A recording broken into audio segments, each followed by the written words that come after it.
be honest, how many of you have a secondary already? How many of you have a tertiary?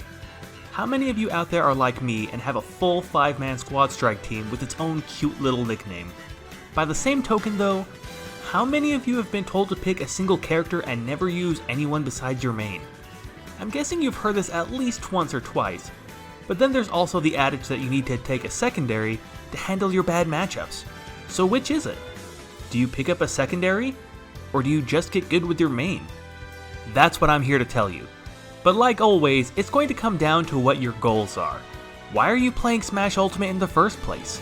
Are you looking to primarily have fun and possibly get good in the process? Or do you have fun by winning, and while enjoying the process is nice, it's not necessary? While watching this video, I want you to look inside yourself and ask why you have a secondary, or whether or not you should have one. To start us off, let's look at Armada, considered to be one of the most successful Smash players of all time.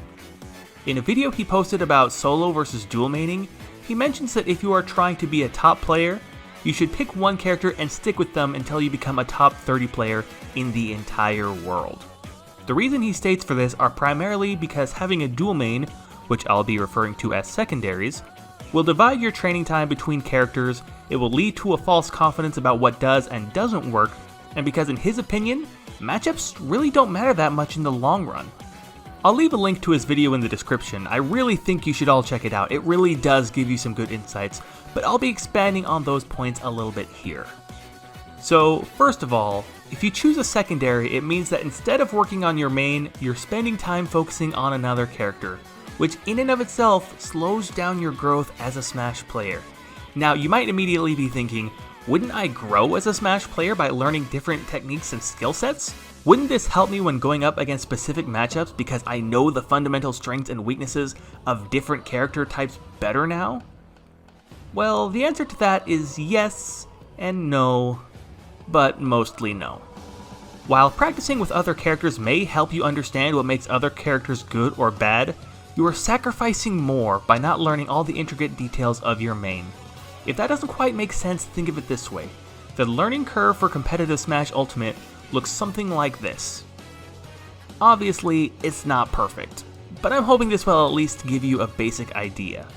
So based on this graphic, you might be able to see a little of yourself here.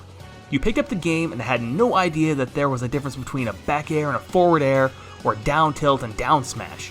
Then you started playing as lots of different characters, learning their kits as well as what made each one unique. This may be when you learn to recover as Bayonetta, or learn Shulk's Monado arts, or the intricate differences between Olimar's Pikmin. This is called the testing phase, where you battle against other players and see how they use characters in ways that are different from how you use them. You learn all the things that you didn't know each character could do, so you go back and practice the things you saw, and through that practice you learn each character at a more fundamental level.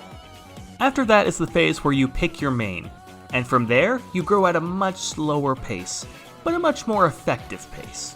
You may not learn as much as you did in the beginning when you figured out all the cool gimmicks your character has, but you start figuring out how your character deals with specific matchups.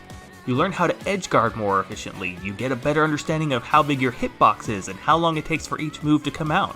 Most importantly though, you learn how to adapt when you're in a tight spot. These are all things that you learn faster while sticking with one character than you do with two characters, but there's even more. The third phase is the plateau phase. It's where you see yourself losing over and over and never quite getting much better.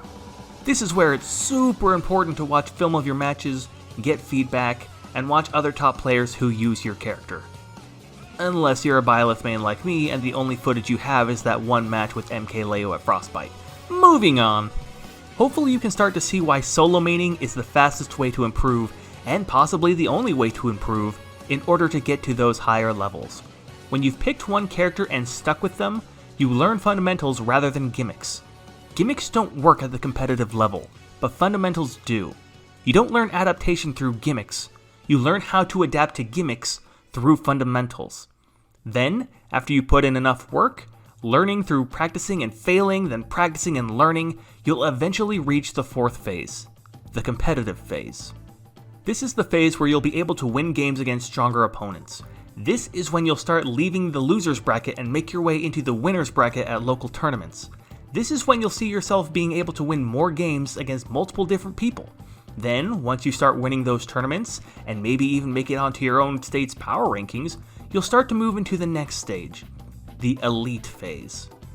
At this point, your fundamentals and adaptation are solid enough to where you feel comfortable beating just about anyone who's not a top player, or at least not a top player in your area. At this point, you'll probably only choose a secondary to combat against matchups that you won't be able to handle even at a top level. This, however, brings us into the next point, the idea of how false confidence can affect your playing ability. To put things into perspective, two of my personal hardest matchups are Bowser and Mario. I can't explain it, they just trigger me for some reason. So the other day, I was playing against someone who tried using multiple different characters. He started with Wario, then moved on to Wii Fit Trainer, then to Wolf, until he eventually moved on to Mario.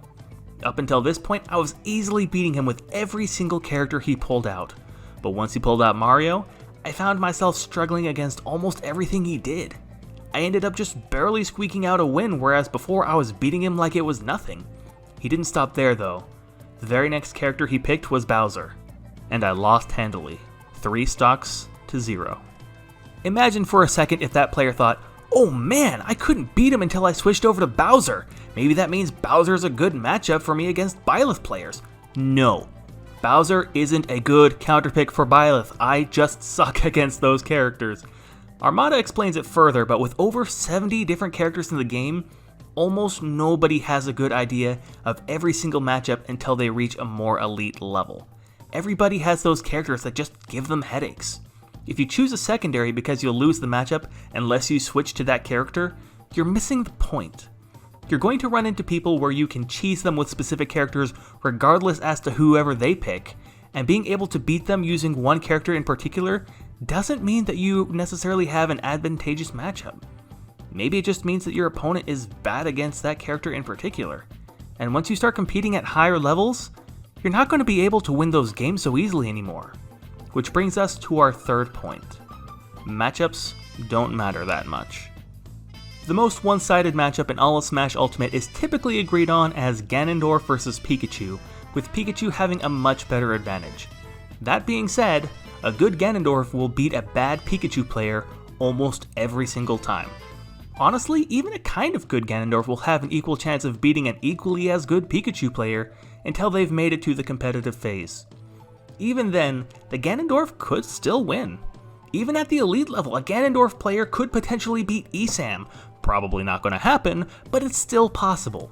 That player would just need to work hard enough to avoid all the weaknesses that Esam would exploit, while simultaneously exploiting all of Esam's own weaknesses. In most cases though, the matchups are going to be pretty even for the most part. Even though you play as Ganondorf and want to switch every time you see a Pikachu player, you'll learn and grow more by sticking with your main. Get the L now, so you can get the W later. So, what have we learned here? You suck. Pick a character, get good, and don't use anyone else until you're a top 30 player.